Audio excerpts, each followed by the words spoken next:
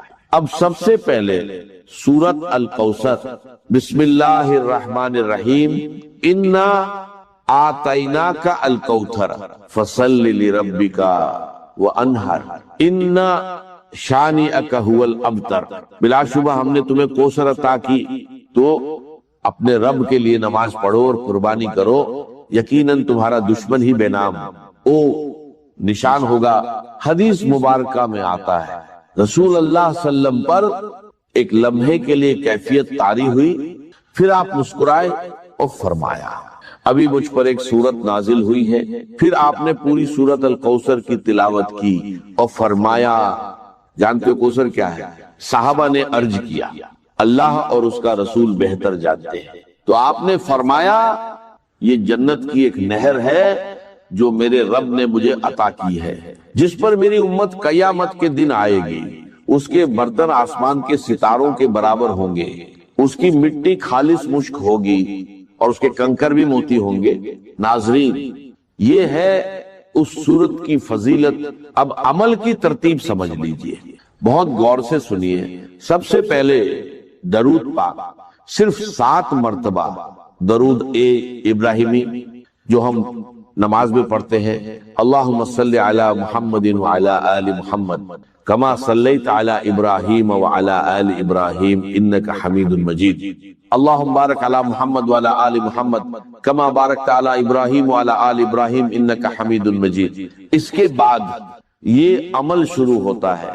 ناظرین، جو شخص اپنی جیب، اپنے گھر کو دولت سے بھرنا چاہتا ہے، ہمیشہ کے لیے خوشحالی چاہتا ہے، تو آج ہی یہ عمل کر لیں۔ یہ 3 دن کا وظیفہ ہے، لیکن یہ 3 دن بہت خاص ہے۔ پہلا پیر کا دن، دوسرا جمعہ رات، تیسرا جمعہ کا دن۔ ان دنوں میں اگر یہ عمل کیا جائے تو اس کی برکتیں بہت جلدی سامنے آتی ہیں۔ لیکن یاد رکھیے، جس دن بھی شروع کرے، لگاتار 3 دن کرنا ہے۔ اگر پیر سے شروع کرے تو پیر، منگل، بدھ۔ اگر جمعہ رات سے شروع کرے تو جمعہ رات، جمعہ، ہفتہ، انشاءاللہ اللہ جو بھی دعا مانگی جائے گی اللہ تعالی فوراً قبول فرمائے گا۔ تو ناظرین، یہ عمل ایک ایسا راج ہے جو اللہ والوں کا بتایا ہوا ہے، ایسا راج جو ہر کسی کو نصیب نہیں ہوتا۔ یقین جانیے، اس سے پہلے آپ نے ایسا عمل کبھی نہیں کیا ہوگا۔ یہ 100% گارنٹی والا عمل ہے، اور میں یہ بات پورے دعوے کے ساتھ کہہ رہا ہوں، جو بھی اس عمل کو کرتا ہے وہ بہت جلد مالا مال ہو جاتا ہے، کیونکہ یہ عمل کبھی ضائع نہیں جاتا۔ یہ ایسا عمل ہے جس کا اثر فوراً ظاہر ہوتا ہے، اس کی تاثیر فوراً ملتی ہے اور اس کی برکات فوراً نصیب ہوتی ہے۔ اب سب سے پہلی بات، جب آپ درود پاک پڑھ لیں تو اس کے بعد اس عمل کے دوران کسی سے کوئی بات نہیں کرنی، نہ کسی سے گفتگو، نہ کسی سے کلام، مکمل خاموشی کے ساتھ یہ عمل کرنا ہے۔ ناظرین، دوسری اہم بات، 1 گلاس پانی اپنے پاس ضرور رکھنا ہے۔ یہ پانی شفا کے لیے ہے۔ گھر میں کوئی بھی بیماری ہو، چاہے دائمی ہو یا عارضی، چاہے جسمانی ہو یا ذہنی، ڈپریشن ہو، پریشانی ہو یا کوئی لاعلاج مرض، یقین جانیے اس عمل کی برکت سے ہر قسم کی بیماریاں ختم ہو جاتی ہیں۔ اور اگر کاروبار نہیں چل رہا، رکاوٹیں آ رہی ہیں، بار بار نقصان ہو رہا ہے، تو یہ عمل کر کے دیکھیے، کاروبار فوراً عروج پر چلا جائے گا۔ دوستو، اب ذرا غور سے سمجھیے، آپ باوجود ہوں، قبلہ کی جانب منہ کر کے بیٹھے ہو اور درود پاک پڑھ چکے ہو۔ اب اس عمل کی ایک ایک بات کو غور سے سنیے، ویڈیو کو ہرگز اسکپ مت کیجیے، کیونکہ اگر کوئی ایک بات بھی مس ہو گئی تو پھر عمل مکمل نہیں ہوگا۔ جیسے چابی کا ایک دانت ٹوٹ جائے تو وہ تالا نہیں کھولتی، اسی طرح اگر عمل کا ایک حصہ بھی رہ گیا تو نتیجہ نہیں ملے گا۔ پھر یہ مت کہنا کہ فائدہ نہیں ہوا، کیونکہ یہ وہ عمل ہے جس سے کبھی کسی کو نقصان نہیں ہوا بلکہ ہمیشہ فائدہ ہی فائدہ ہوا ہے۔ لوگ اس عمل کو تلاش کرتے ہیں اور جو ایک بار کر لیتا ہے وہ بار بار اجازت مانگتا ہے کہ مجھے دوبارہ یہ عمل کرنے کا موقع ملے، کیونکہ یہ عمل ایسا ہے کہ جیب کبھی خالی نہیں رہتی اور گھر سے دولت کبھی ختم نہیں ہوتی۔ تو ناظرین ضرور اس کو کر کے دیکھیے، انشاءاللہ زندگی آسان ہو جائے گی۔ اب درود پاک پڑھنے کے بعد آپ نے پڑھنا ہے یا وہابو یا وہابو، یہ اللہ تعالی کا ایک اسم مبارک ہے جس کا مطلب ہے بہت زیادہ عطا کرنے والا، یعنی ایسی عطا جس میں کوئی غرض نہ ہو، بنا کسی معاوضے کے، جسے چاہے جتنا چاہے عطا فرما دے۔ اللہ تعالیٰ کی ذات وہاب ہے، وہ اپنی مخلوق کو اس انداز میں دیتا ہے کہ اس کا کوئی مقابلہ نہیں، اس کے خزانے میں کبھی کمی نہیں آتی۔ تو ناظرین آج اسی در سے خزانہ حاصل کر لیجئے۔ جو شخص اللہ کو اس صفت سے پکارتا ہے اللہ اسے بنا مانگے بھی عطا فرما دیتا ہے۔ اور آج آپ نے 3 چیزیں مانگنی ہیں جن کا ذکر شروع میں ہو چکا ہے۔ یہ تینوں چیزیں اسی ایک عمل سے حاصل ہو جائیں گی، اور اگر چھوٹے چھوٹے فائدے بیان کرنے لگوں تو آپ حیران رہ جائیں گے۔ رزق کے دروازے کھل جاتے ہیں، اللہ کا فضل اور اس کی رحمت برسنے لگے۔ تو آپ نے اس اسم اے پاک کو صرف 12 مرتبہ پڑھنا ہے۔ اس کے بعد دوسرا اسم اے پاک یا رزاق، جس کا مطلب ہے رزق دینے والا، بہت زیادہ دینے والا۔ یہ وہ اسم ہے جسے پڑھنے والے مالا مال ہو جاتے ہیں، لیکن یہاں بھی زیادہ تعداد نہیں، صرف تھوڑی سی تعداد میں پڑھنا ہے۔ جب یہ تمام اذکار ایک ساتھ پڑھے جاتے ہیں تو ان کی تاثیر کئی گنا بڑھ جاتی ہے۔ اگر آپ کے پاس کوئی ذریعہ آمدن نہیں تو ذریعہ بھی بن جاتا ہے، چاہے آپ امیر ہو یا غریب، فقیر ہو یا تنگ دست، اللہ سب پر کرم فرماتا ہے اور سب کو مالا مال کر دیتا ہے۔ جو شخص غنی ہونا چاہتا ہے، دولت حاصل کرنا چاہتا ہے، وہ یہ عمل کر کے دیکھے، یقین جانیے اپنی جگہ سے اٹھنے سے پہلے اللہ اسے نواز دیتا ہے۔ اگر کوئی رکاوٹ ہے، کاروباری مسائل، شادی کے مسائل، رشتوں کے مسائل، گھر کی نافرمانیاں یا قرض کا بوجھ، تو یہ عمل کیجئے۔ اللہ غیبی مدد فرماتا ہے اور قرض ادا ہونے کے اسباب پیدا ہو جاتے ہیں۔ اگر آپ غیبی مدد دیکھنا چاہتے ہیں تو یہ عمل ضرور کیجئے۔ ناظرین یہ ہر مقصد کے لیے ہے، اور وہ 3 بڑے فائدے، دولت، کاروبار کی برکت اور شفا، یہ سب آپ کو اسی عمل سے ملیں گے۔ اب ایک گلاس پانی جو آپ نے پاس رکھا ہے اسے اس شخص کو پلائے جو بیمار ہے یا پریشان حال ہے۔ اگر خود آپ بیمار ہیں، سر درد، معدہ، کمر درد، جوڑوں کا درد یا کوئی بھی بیماری، اللہ کے فضل سے اس پانی کے ذریعے شفا نصیب ہوگی، کیونکہ اس میں آپ کو سورہ کوثر بھی پڑھنی ہے۔ اب میں سورہ کوثر کی بات کرتا ہوں، لیکن سب سے پہلے جو اسم اے پاک میں نے آپ کو بتایا تھا، یعنی یا رجاکو، اس کے کمالات دیکھیں جب آپ اسے پڑھیں گے۔ اس کی برکت سے روزی کے سلسلے میں نئی نئی راہیں کھلتی ہیں، نئی جگہوں سے رزق کے اسباب پیدا ہوتے ہیں۔ یہ عمل رزق کی پریشانیوں سے نجات دیتا ہے اور انسان کے لیے مالداری اور عزت کے راستے کھولتا ہے۔ جو لوگ روزی میں برکت اور کامیابی چاہتے ہیں وہ یہ عمل کرے، اللہ کا فضل ضرور دیکھیں گے۔ جو شخص خاص دعا میں شامل ہونا چاہتا، ہم جا کر جھولیاں انہی کے سامنے پسارتے ہیں، انہی سے کبھی سرمایہ کاری کی بھیک مانگتے ہیں، کبھی قرضوں کی بھیک مانگتے ہیں، ان کے چشم ابرو کے اشاروں کے منتظر رہتے ہیں۔ ہماری جنگ اور صلح ان کے تابع ہے، ہمارے تمام وسائل ان کے تسلط میں ہیں۔ وہ دور ابھی ختم نہیں ہوا، فرق صرف یہ ہے پہلے براہ راست حاکم تھے، آج بالواسطہ حاکم ہیں۔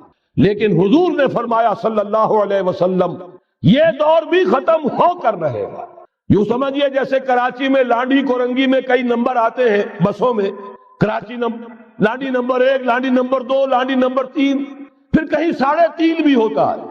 آج ہم بیچ میں کھڑے ہیں اس چوتھے دور کے کہ حضور کے قول کے مطابق ملکن جبرین، یا دور ابھی جاری ہے، نصف ختم ہو گیا ہے، نصف ابھی باقی۔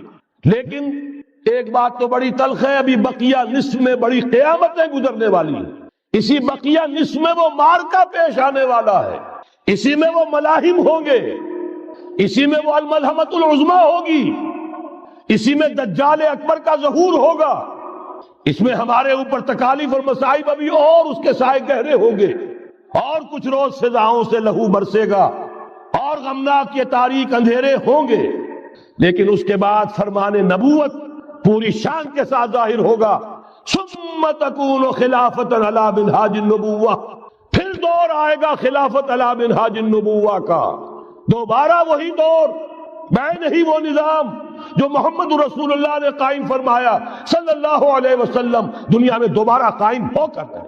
میرے کئی دوستوں نے کہا ہو کر رہے گا، اور میں یقین کے ساتھ کہتا ہوں ہو کر رہے گا، صرف یہ کہ ہم یہ نہیں کہہ سکتے ابھی اس میں کتنی دیر ہے۔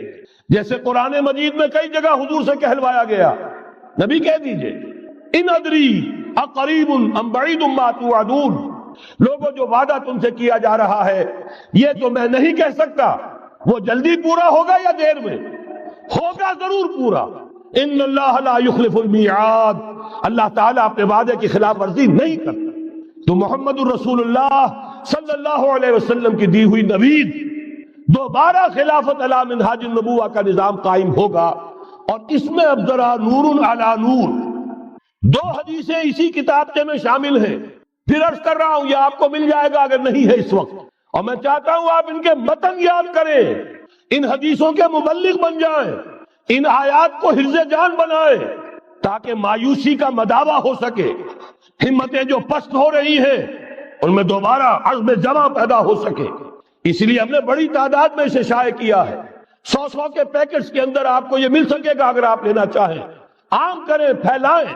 پہلی حدیث ہے مسلم شریف کی، صحیحین میں سے ایک، سند کے اعتبار سے بلند ترین درجہ، حضرت ثوبان اس کے راوی ہے رضی اللہ تعالی عنہ، بڑے پیارے الفاظ ہیں محمد الرسول اللہ صلی اللہ علیہ وسلم کے، فرماتے ہیں ان اللہ زوالی الارض، اللہ نے میرے لیے پوری زمین کو سکیڑ دیا، لپیٹ دیا، فرائے تو مشارقہا و مغاربہا، میں نے اس کے سارے مشرق دیکھ لیے، سارے مغرب دیکھ لیے، وَإِنَّ أُمَّتِي سَيَبْلُغُ مُلْكُهَا مَا زُوِيَ لِي مِنْهَا، اور یقین رکھو میری امت کی حکومت ان تمام علاقوں پر قائم ہو کر رہے گی جو مجھے اس طرح زمین کو سکیڑ کر اور لپیٹ کر دکھا دیے گئے۔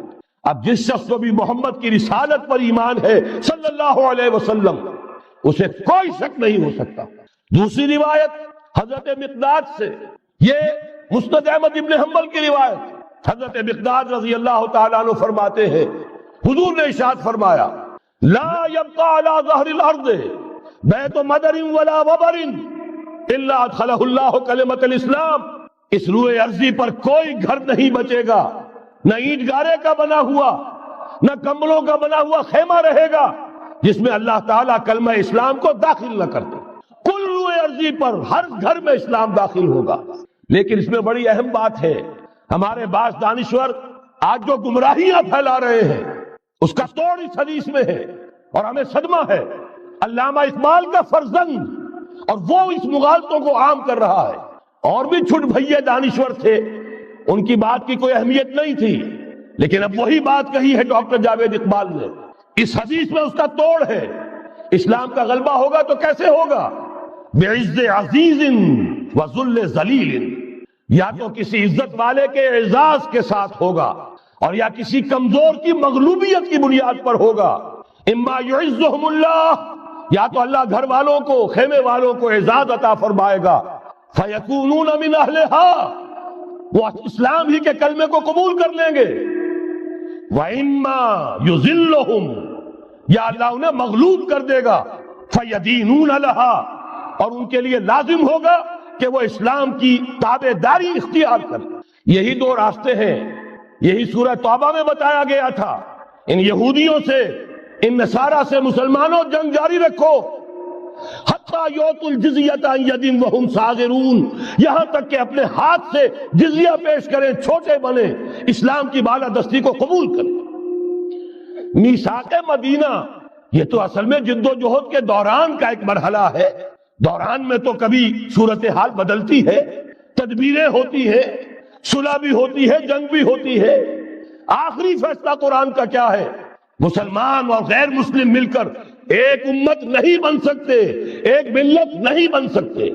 اسی بنیاد پر پاکستان بنایا۔ دو قومی نظریے کا سب سے بڑا پرچارک علامہ اقبال، وطنی قومیت کی نفی کرنے والا شدید ترین الفاظ میں علامہ اقبال، اور اس کے فرزند جو ہے وہ ایک قوم ہونے کا تصور دے رہے ہیں مسلمانوں اور غیر مسلموں کو۔ یہاں تو ایک ہی راستہ ہے۔ صحابہ کرام کی فوجیں جب نکلی، جہاں گئیں، تین آلٹرنیٹیوز: ایمان لے آؤ، ہمارے برابر کے ہوگے، بھائی ہوگے، جان مال عزت آبرو املاک جائیداد ہر چیز جیسی ہے ویسی رہے گی، ہمارے کندھے سے کندھا لگا کر کھڑے ہوگے۔ یہ نہیں تو چھوٹے بنو، اسلام کی بالادستی قبول کرو، جزیہ دینا منظور کرو، اور یہ بھی نہیں تو صرف ایک تھرڈ آپشن ہے، آؤ میدان میں، تلوار ہمارے اور تمہارے درمیان فیصلہ کرے گی۔ یہ ہے تاریخ۔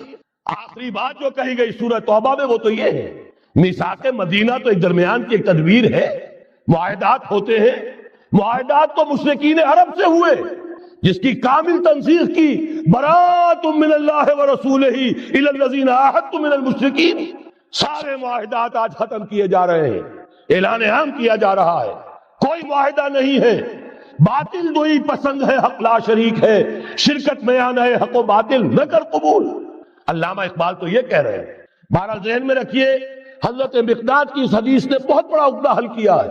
اسی لیے جب حضور سے یہ الفاظ سنے حضرت مقداد نے تو کہتے فقلت، میں نے اپنے دل میں یہ کہا، وَيَكُونَ الدِّينُ كُلُّهُ لِلَّهِ، یہ جو سورہ انفال میں الفاظ آئے ہیں، دین پورا کا پورا اللہ کے لیے ہو جائے گا، یہ تبھی ہوگا جبکہ کل روئے ارضی پر کوئی گھر نہ بچے، کوئی خیمہ نہ رہے جو یا تو اس کے گھر والے اور خیمے والے اسلام لے آئے یا اسلام کی تابع داری قبول کر دے، تب کے لیے تیار ہوں، تب ہوگا۔ اسی کو اقبال نے کہا تھا جواب شکوہ میں، وقت فرصت ہے کہاں، کام ابھی باقی ہے، نور توحید کا اتمام ابھی باقی۔ لیکن یہ جو حدیثیں میں نے آپ کو سنائی ہے، علامہ اقبال نے در حقیقت انہی کا نقشہ کھینچا ہے۔ آسماں ہوگا سحر کے نور سے آئینہ پوش، اور ظلمت رات کی سیما پا ہو جائے گی، پھر دلوں کو یاد آ جائے گا پیغام سجود، پھر جبھی خاک حرم سے آشنا ہو جائے گی۔ آنکھ جو کچھ دیکھتی ہے لب پہ آ سکتا نہیں، محو حیرت ہوں کہ دنیا کیا سے کیا ہو جائے گی۔ شب گریزہ ہوگی آخر جلوہ خورشید سے، یہ چمن معمور ہوگا نغمہ توحید سے۔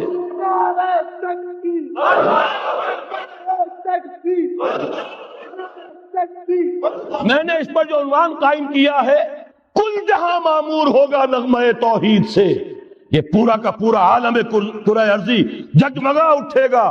اشرقت الارض بنور ربہا، وہ نور رب کا جب اطمینان ہوگا پوری یہ زمین اس سے چمک اٹھے گی۔ یہ ہے وہ پیشین گوئیاں۔ اب میں آپ کو بتانا چاہتا ہوں کہاں سے ہوگا۔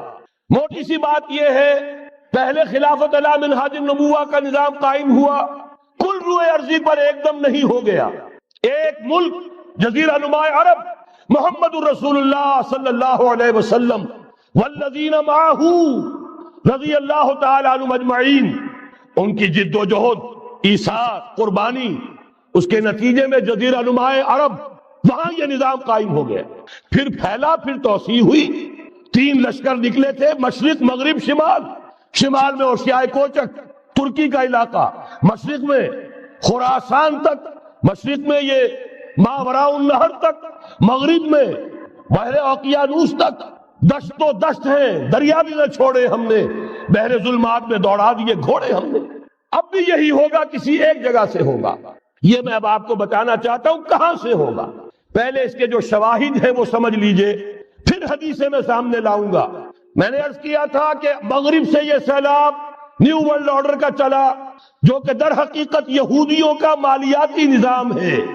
اس مالیاتی شکنجے میں انہوں نے یورپ امریکہ کو جکڑا ہوا ہے. اس کے بعد ان کی فتوحات کا دائرہ عالم عرب ان کے شکنجے میں آ چکا. ابھی آپ نے خبریں پڑھی ہوں گی، اب تو ہزاروں فنڈامنٹلسٹ سعودی عرب میں گرفتار ہو رہے ہیں، علماء گرفتار ہو رہے ہیں. یہ ساری حکومتیں جو امریکہ کے ایجنٹوں پر مشتمل ہیں، در حقیقت یہی سب سے پہلے اپنے ہاں کے جو مسلمان ہیں جنہیں یہ کہتے ہیں کہ یہ فنڈامنٹلسٹ ہیں، سب سے پہلے تشدد ان کی طرف سے ہوگا. بہرحال اب اس سے آگے ہے عالم اسلام کا وہ حصہ جس میں میں اور آپ بھی ہیں. یہ غیر عرب عالم اسلام، ایران سے شروع ہو کر پھر افغانستان جو حضور کے زمانے میں خراسان کہلاتا تھا، یہ پورا افغانستان، کچھ تھوڑا سا حصہ ایران کا، کچھ تھوڑا سا حصہ روسی ترکستان کا، کچھ حصہ پاکستان کا، یہ سب حضور کے زمانے میں خراسان کہلاتا تھا. اس کے ضمن میں جان لیجئے اب یہ نیوکلیس بننے والا ہے، یہاں سے خلافت کا آغاز ہو کر رہے گا. اس کے شواہد کیا ہیں؟ پہلی بات نوٹ کیجئے، ختم نبوت کے بعد سارا سلسلہ مجددین کا ہے رحمہم اللہ. 1000 برس تک سارے مجدد عالم عرب میں پیدا ہوئے. 11ویں صدی سے یہ صنم خانہ ہند، مجددین کی آماجگاہ، مجدد الف ثانی رحمت اللہ علیہ، 11ویں صدی ہجری یا الف ثانی، اسی کے دوسرا 1000 سال وہیں سے شروع ہوا. کہاں کے رہنے والے تھے؟ 12ویں صدی کے مجدد اعظم شاہ ولی اللہ دہلوی، 13ویں صدی میں سید احمد بریلوی اور ان کے ساتھی شہید شاہ اسماعیل شہید، 14ویں صدی میں شیخ الہند اسیر مالٹا، انگریز سے ٹکرا جانے والا. یہ مضمون ہم نے چھاپا تھا، اگرچہ چھپا تھا وہ پاکستان روزنامہ پاکستان میں، ہم نے بھی اسے چھاپا. اب دوبارہ جو کتاب شائع کیا ہے انگلینڈ میں، انگلستان میں خلافت کی آذان کے عنوان سے اسپیشل ایک جو ہے ندائے خلافت کا ایشو آیا ہے، اس میں دوبارہ ریپیٹ کیا ہے. اس سے آپ کو اندازہ ہوگا شیخ الہند کی شخصیت کا. جرمنی تک سے ان کی گفتگو چل رہی تھی، دارالخلافہ ترکی سے گفتگو چل رہی تھی. ہندوستان کو آزاد کرا کر دوبارہ اس کو ایک دارالاسلام کی شکل دینا، اس لیے کہ اس وقت تک آپ کو معلوم ہونا چاہیے ہندو ابھی سویا ہوا تھا. وہ غلامی کا جو بھی اس کے اوپر اثر پڑا تھا مسلمانوں کی 1000 سالہ غلامی کا، اس کی وجہ سے اس میں کوئی حوصلہ تھا ہی نہیں. سیاست کے میدان میں ہندو ابھی آیا ہی نہیں تھا. اس وقت اگر کہیں وہ تجویز کامیاب ہو جاتی، وہ برلن پلان، وہ ریشمی رومال تحریک، تو واقعہ یہ ہے کہ 30 برس اور یہ بر عظیم پاک و ہند انگریز کا غلام نہ رہتا. وہ تحریک نہیں.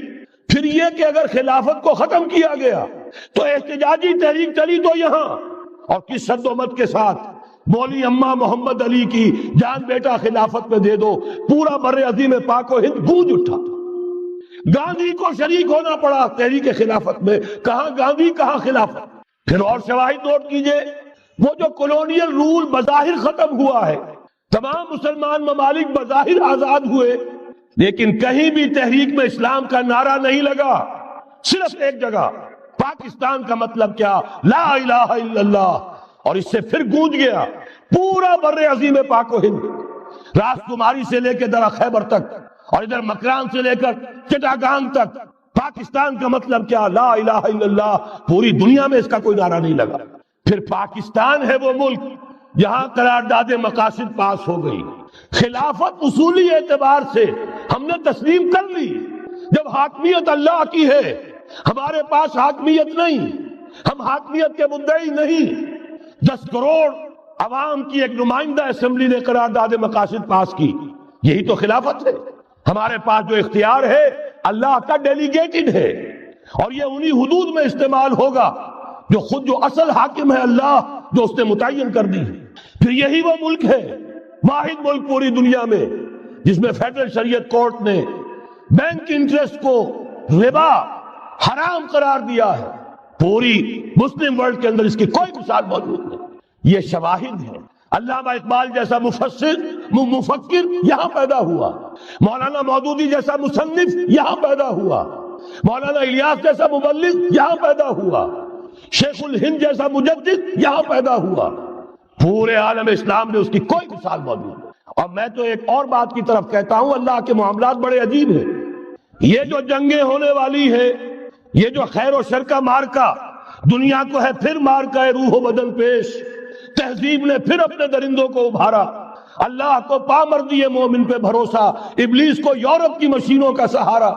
یہ جو ابھی مارکا گرم ہونے والا ہے، پہلا حصہ میں آپ کو بتا چکا، شیطان، اس کا ایجنٹ یہودی، ان کے سب سے بڑے کارندے زائنسٹ، ان کے جو اس وقت اعلی کار ہیں ویسٹ، وائٹ اینگلو سیکسن پروٹیسٹنٹس، جو امریکہ کی زیر سرکردگی نیو ورلڈ آرڈر لے کر چلے ہیں، جو حقیقت میں نیو ورلڈ آرڈر ہے۔ دوسری طرف دیکھیے، ذرا غور کیجئے، ایک حدیث نبوی ہے، ما انزل اللہ من دائن الا انزل له دواء، اللہ نے کوئی ایسا مرض پیدا نہیں کیا جس کی دوا پیدا نہ کی ہو۔ اسرائیل 1948 میں قائم ہو رہا ہے، پاکستان 1947 میں وجود میں آیا۔ ایک سال پہلے جیسے ماں کی چھاتی میں اللہ دودھ پہلے پیدا کر دیتا ہے، بچے کی ولادت بعد میں ہوتی ہے، یہ قانون قدرت ہے۔ اسی طریقے سے توڑ اس کا در حقیقت اسرائیل کا توڑ ہے جو پاکستان کی شکل میں وجود میں آیا۔ یہ دوسری بات ہے کہ ہم بھٹک گئے، منزل کا سراغ بھول گئے، ہم آ کر دولت کے پھندوں میں، اور سب سے بڑھ کر یہ کہ جو متروکہ جائیداد کے لالچ، ہم اس میں پڑ گئے، بھول گئے یہ پاکستان کس لیے بنایا تھا، بھٹک گئے۔ بہرحال میں ان شواہد کی بنا پر یہ یقین رکھتا ہوں، پورا ٹرکش بیلٹ سلسلہ مجددیہ نقش بندیہ کے ساتھ، یہ پورا سلسلہ افغانستان سے چلیے، ترکستان سے چل کر ترکی تک، پورا یہ جو نان عرب ورلڈ ہے، نان عرب مسلم ورلڈ، وہ سلسلہ مجددیہ حضرت احمد سرہندی رحمت اللہ علیہ، گردن نہ جھکی جس کے جہانگیر کے آگے، جس کے نفس گرم سے ہے گرمی احرار، یہ انہی کا سلسلہ ہے جو پورے ٹرکش بیلٹ میں آپ کو نظر آئے گا۔ پھر شاہ ولی اللہ جیسا مفکر۔ بہرحال یہ تمام شواہد ہیں، اور میرے لیے تو سب سے بڑے شواہد جو ہے، اب وہ احادیث دیکھیے جو حضور نے بیان فرمائی۔ جب یہ مارکا گرم ہوگا، ایک حدیث ہے، حضور فرماتے ہیں، ابن ماجہ کی روایت ہے، حضرت عبداللہ ابن حارث رضی اللہ تعالی عنہ سے، یخرج ناس من المشرق یؤتون للمہدی یعنی سلطان ہی۔ جب اس عالم عرب میں، دیکھیے ایک بات میں عرض کر چکا ہوں، بڑی تلخ بات ہے، عالم عرب ہمارا بہتر حصہ ہے، افضل حصہ ہے، ان کو اللہ نے فضیلت ہم سے بہت زیادہ دی ہے۔ سب سے بڑی فضیلت کہ محمد خود صلی اللہ علیہ وسلم عرب تھے، یہ رتبہ بلند ملا جس کو مل گیا۔ پھر مستقل فضیلت، اللہ کا کلام ان کی زبان میں موجود ہے، مادری زبان، لہذا اگر انہوں نے کوتاہی کی، انہوں نے پیٹھ دکھائی، بہت بڑے مجرم ہیں، اس میں کوئی شک نہیں۔ اور یہی وجہ ہے یہ سارے ملاحب وہی ہونے ہیں، ایسی ایسی بھاری جنگیں، حضور فرماتے ہیں اتنے لوگ ہلاک ہوں گے کہ پرندہ اڑتا چلا جائے گا، اترنے کی جگہ نہیں ملے گی، لاشیں ہی لاشیں ہوں، یہ شکل ہونے والی ہے۔ اور میں تو چونکہ ایک مضمون اور کتابچے کی شکل میں بھی شائع ہو چکا ہے، جس میں کہ حضور کی اس حدیث کے حوالے سے میری امت پر بھی وہ سب کچھ وارد ہوگا جو سابقہ امت پر ہوا، اسی کے حوالے سے عرض کر چکا ہوں۔ اگر اس صدی میں ہولوکاسٹ میں 60 لاکھ یہودی مارا گیا ہے، کوئی اسی کا دوبارہ چربا جو ہے امت مسلمہ پر بھی آنے والا ہے، لیکن اس کے بعد پھر ان کے لیے فوجیں جائیں گی مشرق سے، وہاں جو امام ہوں گے، جو بھی ان کو لیڈ کر رہے ہوں گے، حضرت مہدی۔ یہ تصور ذہن میں رکھیے، ہمارے مابین اور عیسائیوں کے مابین حضرت مسیح کی ذات مشترک، اگرچہ ان کا یہ عقیدہ ہے کہ وہ سولی دیے گئے، فوت ہو گئے، معاذ اللہ ثم معاذ اللہ، پھر زندہ ہو کر آسمان پر گئے، پھر آئیں گے۔ ہم کہتے ہیں نہیں، وہ سولی دیے ہی نہیں گئے، وہ زندہ آسمان پر اٹھائے گئے، واپس آئیں گے۔ گویا کہ بہت حد تک اشتراک ہے، لیکن ایک اختلاف بھی ہے۔ اسی طرح حضرت مہدی کے بارے میں شیعہ اور سنی تصورات میں اتفاق بھی ہے، اختلاف بھی ہے۔ یقیناً امت مسلمہ، امت عرب، مجھے تو اقبال کا وہ شعر یاد آتا ہے، خون اسرائیل آ جاتا ہے آخر جوش میں، توڑ دیتا ہے کوئی موسیٰ طلسم سامری، تو کیا خون اسماعیل جوش میں نہیں آئے گا؟ حضرت اسماعیل کی نسل میں حضور، اور حضور کی صاحبزادی حضرت فاطمہ رضی اللہ تعالی عنہ، حضور نے فرمایا میری اس بیٹی کی نسل میں اللہ تعالیٰ ایک شخص کو اٹھائے گا جو اس وقت مسلمانوں کی قیادت کرے گا۔ یہ چیز ہمارے اور اہل تشیع کے مابین مشترک، فرق یہ ہے وہ سمجھتے ہیں کہ ان کے 12ویں امام کہ جو آج سے 1200 برس قبل روپوش ہو گئے تھے وہ ظاہر ہوں گے، ہمارے نزدیک نہیں، وہ پیدا ہوں گے، نومولود ہوں گے، عام انسانوں کی طرح آئیں گے، ہوں گے نسل فاطمہ میں سے رضی اللہ تعالی عنہا، اور وہ اس وقت عربوں کی قیادت کریں گے۔ خون اسماعیل آ جائے گا آخر جوش میں، اور کوئی حضرت مہدی وہ آئیں گے اور اٹھیں گے اور قیادت کریں گے، دجال سے مقابلہ کریں گے اور اس ملاحم کے اندر قیادت فرمائیں گے، لیکن ان کی مدد کے لیے مشرق سے فوجیں آئیں گی۔ گویا کہ پہلے مشرقی کسی ملک میں یہ نظام قائم ہو چکا ہوگا، کوئی ایسی طاقت وجود میں آ چکی ہوگی کہ جب وہاں بھٹی دہکے گی تو وہاں کے مسلمانوں کی امداد مشرقی ممالک سے جائے گی۔ اور ایک دوسری حدیث میں، یہ تو ترمذی کی روایت ہے، کتب حدیث میں تیسرے نمبر پر کتاب یہی ہے، صحیح بخاری، صحیح مسلم، پھر یہ جامع ترمذی، اس میں حضرت ابو ہریرہ سے روایت ہے، یخرج من خراسان رایات سود، خراسان میں بتا چکا ہوں حضور کے زمانے کا خراسان، افغانستان، کچھ حصہ پاکستان کا، کچھ روسی ترکستان کی آزاد ریاستیں جو ابھی ہوئی ہے، تھوڑا سا حصہ ایران کا، یہ خراسان بزرگ، یہ اولڈ گریٹر خراسان، یہاں سے فوجیں چلیں گی، سیاہ علم برآمد ہوں گے، اور کوئی طاقت انہیں روک نہ سکے گی، ان کا منہ پھیر نہ سکے گی، یہاں تک کہ وہ ایلیا حضور کے زمانے میں یروشلم کا نام تھا، یہاں تک کہ ایلیا میں جا کر نصب ہو جائے۔ گویا کہ یہ جو ہمارے ہاتھ سے نکلا ہے قبضے سے، پہلے بھی عربوں کے ہاتھوں سے نکلا تھا، بیت المقدس، یروشلم، عرب واپس نہیں لے سکے تھے، کرد خون صلاح الدین ایوبی اس نے واپس لیا، عربوں میں دم نہیں رہا تھا، عیاشیوں کی وجہ سے کھوکھلے ہو چکے تھے۔ میں تجھ کو بتاتا ہوں تقدیر امم کیا ہے، شمشیر و ثنا اول، طاؤس و رباب آخر۔ یہی وجہ ہے کہ تقریباً 20 صدی کے بعد ان کی حکومت ختم، آشمارا حق بود در خون بارد بر زمین، بر زوال ملک مستعصم امیر المومنین۔ یہ ہوا کہ نہیں ہوا؟ جبکہ آئے ہیں تاتاری ہورڈز، اور جنہوں نے کہ آخری خلیفہ بنو عباس اسے محل میں سے نکالا، ایک کھال کے اندر لپیٹ کر، اور اپنے گھوڑوں کے سوؤں تلے کچل دیا۔ عرب معزول کر دیے گئے تھے، لیکن اب دوبارہ عربوں کو جب سہارا ملا ہے، لیکن اب بھی انہوں نے کہیں اسلام قائم نہیں کیا، کوئی روس کا غلام رہا، کوئی امریکہ کا غلام رہا، کسی نے اس کا ساتھ دیا، کسی نے اس کا ساتھ دیا، تہذیب ہے تو مغربی، تمدن ہے تو مغربی، وضع میں تم ہو نصارہ تو تمدن میں ہنود، یہ مسلمان ہیں جنہیں دیکھ کے شرمائے یہود۔ یہی معاملہ جب ان کا ہوا تو اب اللہ تعالیٰ کی طرف سے ان کے اوپر وہ عذاب کی بھٹی گرم ہونے والی، لیکن اس کے بعد پھر یہاں سے جائیں گے وہ جو ان کی مدد کریں گے، اور یہ ایلیا کو واپس لینے والے، یہ مشرق سے چلنے والے لشکر ہوں گے۔ یہ 2 حدیثیں ابھی سن لیجئے، اور تیسری حدیث یہ ہے، حضور نے فرمایا، یہ سنن نسائی کی روایت ہے، قال رسول اللہ صلی اللہ علیہ وسلم، عصابتان من امتی احوذهم اللہ من النار احرزهم اللہ من النار، میری امت کے 2 لشکر ایسے ہوں گے جنہیں اللہ نے آگ سے نجات دے دی ہے، پہلے ہی سے ڈکلیئرڈ ہے۔ عصابت تغزو الہند، ایک لشکر کے جو ہند پر حملہ آور ہوگا، وعصابت تکون مع عیسیٰ ابن مریم علیہ السلام، اور دوسرا لشکر وہ ہے جو حضرت عیسیٰ کے ساتھ جا کر اور ان کے ساتھ مل کر یہودیوں کے خلاف جنگ کرے گا۔ میں اس حدیث کا جو مطلب سمجھتا ہوں واللہ عالم، یہ اسی علاقے میں جب انقلاب آ جائے گا، یہ علاقہ خراسان اور پاکستان، جب یہاں نظام خلافت قائم ہوگا، یہاں سے اسلام کی توسیع ہوگی، اور یہاں سے جانب مشرق ہند اور جانب مغرب یہ جو یہودیوں کا سیلاب آ رہا ہے، ان دونوں کا مقابلہ کرنے کے لیے انشاءاللہ العزیز، ورنہ یہ عصابتان جو ہے ایک حدیث میں جمع کرنے کی کوئی اور حکمت ہو نہیں سکتی، ورنہ تو ہندوستان پہ کئی لشکر آئے ہیں، لیکن یہ کہ در حقیقت اسی وقت جبکہ عالم عرب میں وہ بھٹی دہکے گی، اسی وقت یہاں انقلاب آ چکا ہوگا، ایک طرف یہاں سے مدد کے لیے لشکر جائیں گے کہ جو مسلمان عرب جو ہیں ان کی مدد کریں گے، حضرت مہدی کے جھنڈے تلے لڑیں گے، حضرت مہدی کی حکومت کو مستحکم کریں گے، یؤتمون للمہدی، دوسری طرف وہ ہندوستان کی طرف پیش قدمی کریں گے، اور یہیں سے جیسے اس وقت سیلاب نکلا تھا جزیرہ نما عرب سے، ایک داہنی طرف ایک بائیں طرف، ایران، افغانستان، ترکستان، ادھر مصر، لیبیا، الجزائر، مراکش، موریطانیہ، اسی طریقے سے انشاءاللہ اسی علاقے سے اس کا آغاز ہوگا اور بات آگے بڑھے گی۔ تو غرب اصل حاصل کیا ہے؟ یہ ہونا ہے، پچھلے آثار ثابت کر رہے ہیں کہ ہونا ہے، حضور کی احادیث بتا رہی ہے کہ یہی سے ہونا ہے۔